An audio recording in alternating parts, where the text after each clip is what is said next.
اليوم عمل انترفيو مع سفير الجزائر وسفير جريس.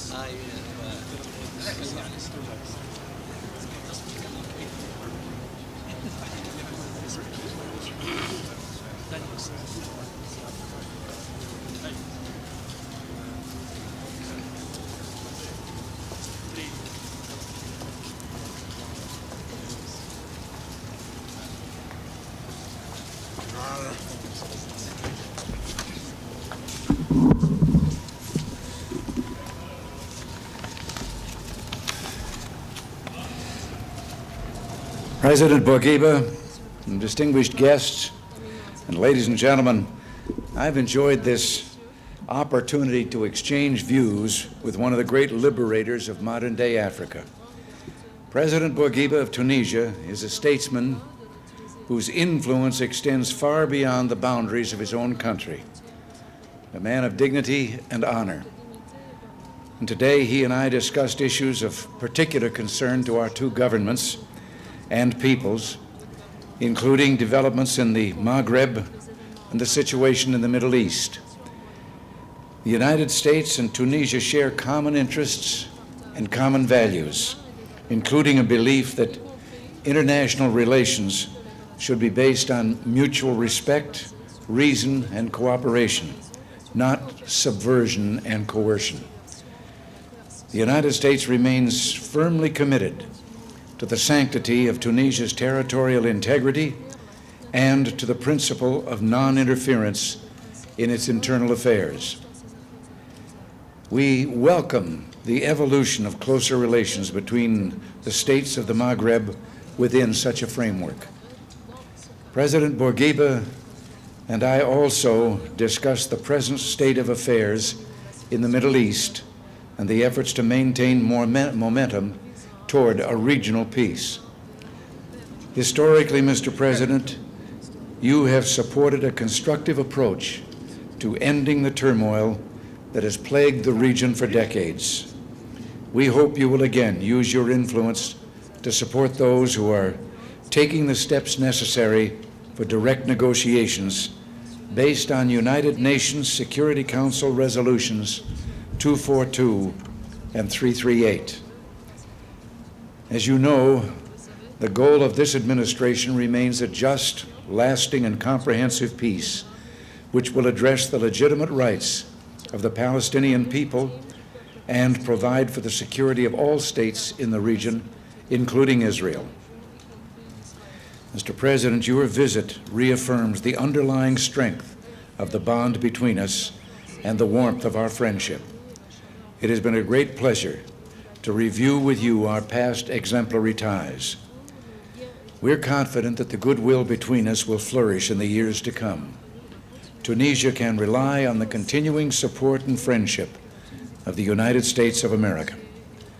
Mrs. Reagan and I wish you and Mrs. Bourguiba Godspeed on your journey home and on the great endeavors in which you will continue to lead Tunisia.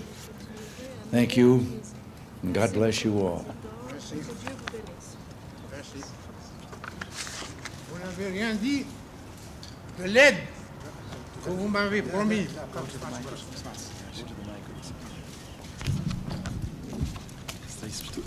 Je parlerai, s'il vous plaît, en français. If you will permit me, I will make my remarks in French. Je voudrais tout d'abord exprimer ma profonde satisfaction de me retrouver aujourd'hui aux États-Unis d'Amérique, ce grand pays ami de la Tunisie.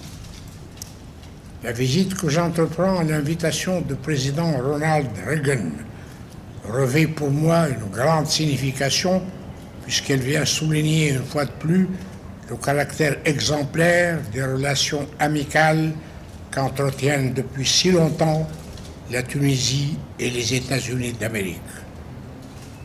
Je tiens à remercier du fond du cœur le président Ronald Reagan ainsi que les autorités et le peuple américain pour l'accueil particulièrement chaleureux et amical dont moi-même et la délégation qui m'accompagne sommes l'objet depuis notre arrivée à Washington.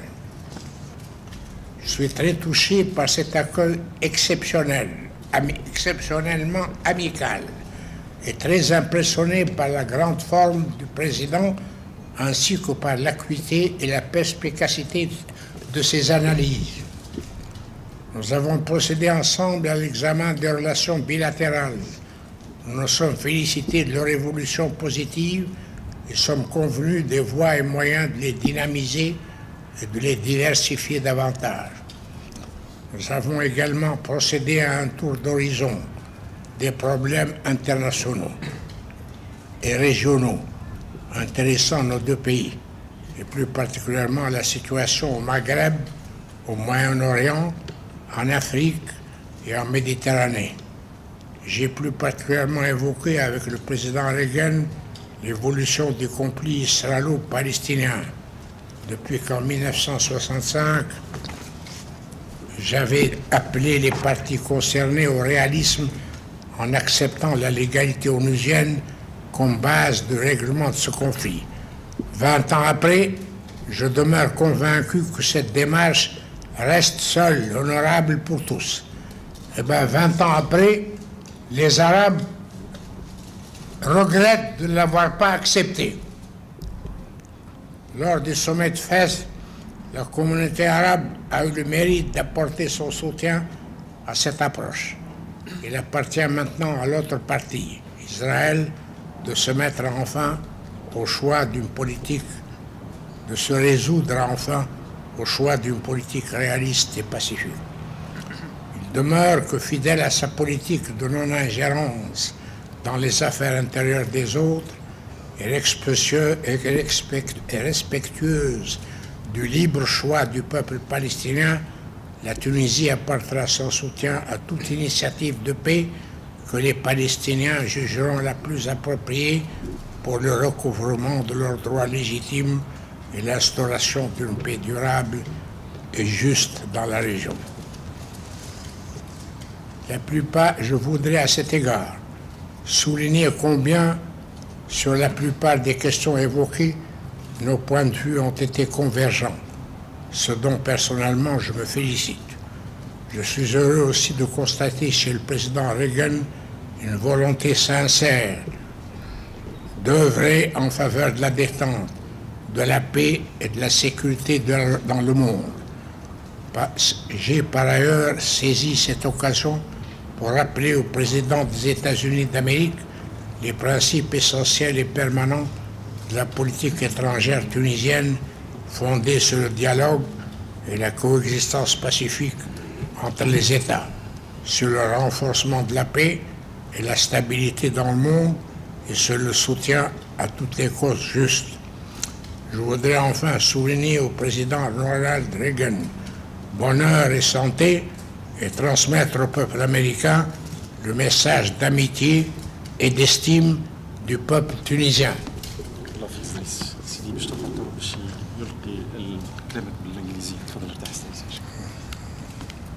I should like first of all to tell you how happy I am to be once again in the United States, this great nation, friend of Tunisia. My visit at the invitation of President Reagan has deep significance for me, since it stresses once again the exemplary nature of the friendly relations between Tunisia and the United States that have been between us for so long. I should like to express my heartfelt thanks to President Reagan, as well as to his administration of the American people, for the extremely warm and friendly welcome extended to myself and to my delegation since we arrived in Washington. I'm deeply touched by this exceptionally friendly greeting and welcome, and I'm very impressed also to find the President so fit. I'm also very impressed by his very sharp and acute analysis and perceptions. Together we carried out a review of bilateral relations between us. We are gratified by the positive trend of those relations. We are agreed upon the ways and means to give them more impetus and greater diversification. Together also we have carried out a survey of international and regional problems of interest to our two countries. More specifically, we have looked into the situation in the Maghreb, the Middle East, Africa, and the Mediterranean area. More specifically, President Reagan and I took up the evolution of the Israel-Palestinian conflict since in 1965. I had first called upon parties concerned to show realism and to accept the United Nations legal framework as a basis for settlement. 20 years later, I remain convinced that this approach remains the only honorable one for all. And 20 years later, the Arabs are sorry that they did not accept this approach. At the Fez summit, the Arab community had the great merit to give its support to this approach, and now it remains for the other party, Israel, to resolve to choosing a realistic and peaceful policy. It remains nevertheless that true to our policy of non-interference in the internal affairs of other countries and respectful of the free choice of the Palestinian people, Tunisia will bring her support to any initiative of peace that the Palestinians themselves will deem the most appropriate to recover their legitimate rights and set into motion a just and durable peace in the region. In this connection, may I stress how close our views are, and I'm personally very gratified that President Reagan's and my views are so close on these issues. I'm also happy to observe that President Reagan is motivated by a sincere will to work for relaxation of tension, peace, and security in the world.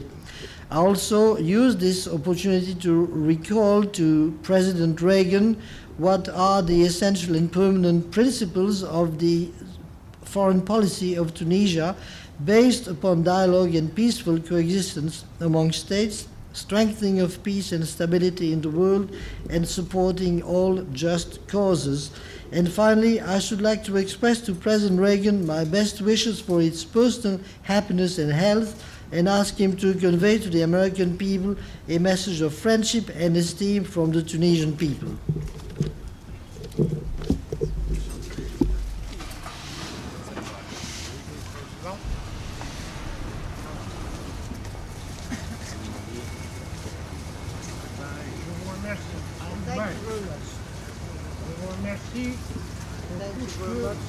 Vous, l'Amérique, a fait pour mon pays. For everything that you and your country have done for my country.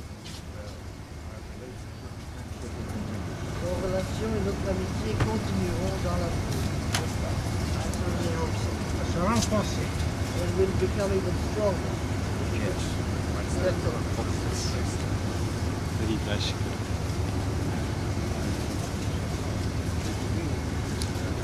Mr. President.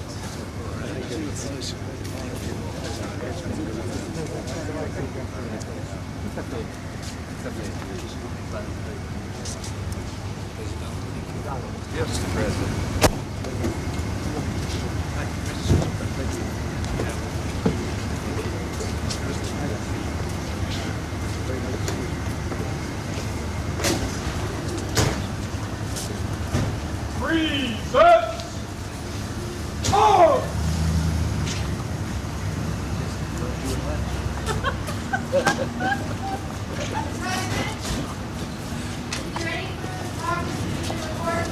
No, I'll be talking to you tonight.